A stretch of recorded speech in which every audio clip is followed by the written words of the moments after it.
Hey y'all, it's your girl Aniliyah with Sheen magazine. I am here with Tylan. How are you today? I'm feeling great. Happy to be here on Sheen. Appreciate y'all having me. No problem. So are you ready for these questions? Because we're really about to get into it.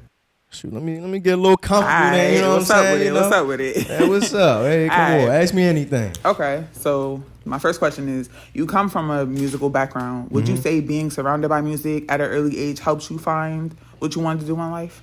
Absolutely. My great grandmother, she's known as the first lady of blues in D.C. Shout out Mary Jefferson. May you rest in peace. Continue to rest. Her husband, my great grandfather, was a drummer. My granddad had a group back in the 30s, 40s. My grandma was in a group. My mom sings. It's surrounded around me 24/7. So I get my inspiration, a lot of it from them. So what was it specifically about music that made you want to pursue it as a career? Because I know it's hard, especially like at a very young age. To be honest, what really got me interested in music was when I was in middle school and I used to sing a lot for the girls and used to just see how crazy they used to go. And I was like, dang, maybe I could really sing. And a lot of my friends was like, yeah, Ty, you could really do it. And then fast forward, and after I did my first song in the studio in Atlanta when I was 15, I went to a Beyonce and Jay-Z concert when they did the On the Run Part 2. And just seeing those people going crazy at FedEx Field, it was like, yo, like this is what I have to do. I know this is what is destined for my life. So I'm just working every day towards that goal. How would you describe your sound when talking about your artistry? And I would describe it as that old school meets that new school R&B. You know, like I feel, in my opinion, I feel like the greatest era of music was the '90s. You know, that '90s music. Like, shoot, my generation, we still listen to it today, even though we weren't even around when they was creating that stuff. And I feel like you can hear a lot of that in the stuff that I create. And you know, just still doing like the trendy stuff, you know, that you see on like TikTok and Instagram and stuff like that. So So because you do like the 90s R&B, would you say people who can relate to that can also relate to your music the most? Oh yeah, absolutely. Absolutely. I feel like I create my music for, you know, all generations. You know, obviously I'm speaking more to my generation, but I feel like anyone of any age, they can turn on my song and, you know, they could feel something. You know, that's what I want to do when I create and put music out. I want anybody of, like I said, any age, any race to, you know, understand the message and can relate to what I'm saying. Do you feel as though when it comes to music, you are able to express yourself more, especially through your own personal sound? Oh yeah, absolutely. When I'm in the studio, I feel like it's nothing I can't do. Um, I go in the booth and they'll put on the track, and I feel like I can make it dope. You know, whether it's hip hop, R&B. You know, the other day we was messing around with like country twang beats, so I feel like I could make anything dope. And I just go in there and I just, you know, say how I feel. You know, I feel like music, that's the place where you get to be vulnerable the most. You know, just really express how you feeling, what you going through. And like I say, we're not going through what we go through just for ourselves. You know, a lot of other people are going through the exact same thing. So would you say you're comfortable with tapping out of your own element and, like you said, try new things? Oh yeah, absolutely. You know, obviously R&B is like my base. Like that's what I'm known for, but I love doing other stuff, you know? Like I want to, you know, go past my limits, you know, just see new things that I could do. Like one of my producers, shout out my big bro Bugsy, like he did this drill beat and me and one of my bros in Atlanta, NR, shout out NR, helped me write the song. And he was like, bro, you're not about to get here and kill this beat. I'm like, bro, you must be out of your mind. Like, I'm about to go in, I'm about to do my thing. And it came out super dope. And that's another project, another song that's going to be coming soon. I'm excited for the world to hear. Now we know that you started your career like early, right? So what are some lessons that you've learned along the way on the way to fame? Man, always believe in yourself. That's most important. I know that sounds cliche and everybody said, but you got to have a million times believe in yourself, probably even more than that, you know, because who's going to buy into you and believe in you if you don't believe in it first, you know what I'm saying? And shoot, don't be sensitive to critiques, you know, especially coming from people that's in your circle, you know. when I was 15, when I first started singing, I was very hard on myself, and like I hated when people critiqued me. And like I was very sensitive to critiques. Now I'm becoming more open minded and just understanding that, you know, people are just trying to help me get to my ultimate goal of trying to be the best artist that I can be. So those are my two biggest things of advice. Now let's get into this latest single. Mm-hmm. All right, it's called Without You, right? Yeah. Okay. What's the message you solely wanted to give within this latest single? Man, just, you know, not, well, how can I say it?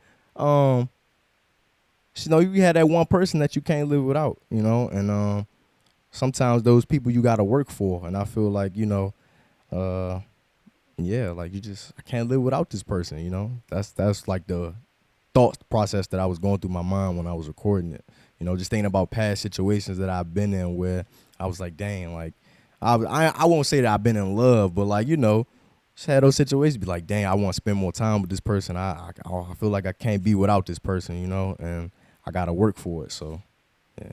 So let's talk about you thinking about the words mentally. Mm-hmm. What were you exactly trying to say, and how were you feeling when you were trying to find the right words for that single?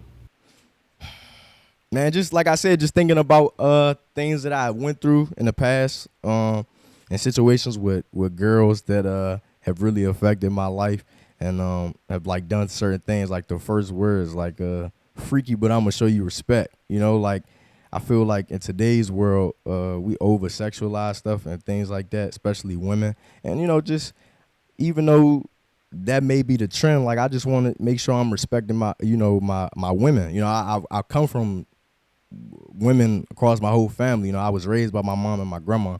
So just coming from those two women, it's like I want to make sure that I'm respecting a girl that I'm pursuing the same way I respect my mom or my grandma or my aunties or anybody like that. Okay, Tupac vibes. What's the message you feel is important overall when making your music?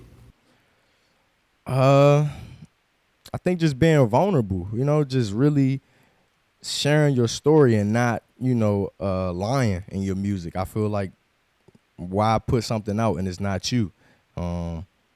It's making sure that it's authentically 100% who you are and what you're going through. So, And looking back, what's the one memory that's helped you to figure out your passion as an artist? Like, what has helped you to keep moving forward? dang, that's a good question. I think just people just coming up to me saying, you know, they love what I do. It's not too many people that's doing this nowadays, especially in my generation, and just encouraging me to keep moving forward and just keep doing what I do. I think that's something, especially like when I hear my song on the radio now, like that's something else. Jermaine Dupri just started following me on Instagram the other day. That was something huge because everybody knows how much I love Usher, and obviously Jermaine was huge in Usher's, you know, career and things like that. So just you know, legends like that, you know, stamping me and things. So it's a lot of stuff, really.